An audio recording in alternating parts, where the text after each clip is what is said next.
Friends, ఈరోజు మేము చిలుకూరుపేటలో ఉన్న నర్సరీకి వచ్చాం. మేమందరం కలిసి చిలుకూరుపేట నర్సరీకి వచ్చామండి.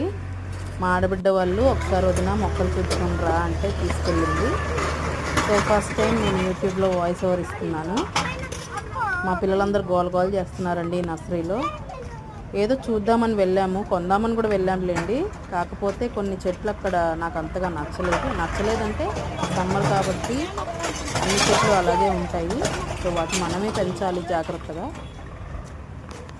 సో ఇక్కడ నేను చూపించే చెట్లన్నీ అండి, అన్ని పూల మొక్కలు ఉన్నాయి, పళ్ళ మొక్కలు ఉన్నాయి, చాలా రకాల చెట్లు ఉన్నాయండి మొక్కలు. సో వీటన్నిటినీ చూస్తుంటే చాలా ముచ్చటేస్తుందండి. మనం కూడా ఇలా చక్కగా ఇంటి దగ్గర చెట్లను పెంచుకుంటే ఎంతో బాగుంటుంది. నేచర్ కూడా చాలా బాగుంటుంది. సో నేను కూడా కొన్ని పర్చేస్ చేశాను. ఆ వీడియో ఆల్రెడీ మదర్స్ డే స్పెషల్లో మా పిల్లలు పెట్టారు. మా పిల్లలు నాకు గిఫ్ట్ ఇచ్చారు. ఒకసారి చెక్ చేయండి and subscribe to my channel.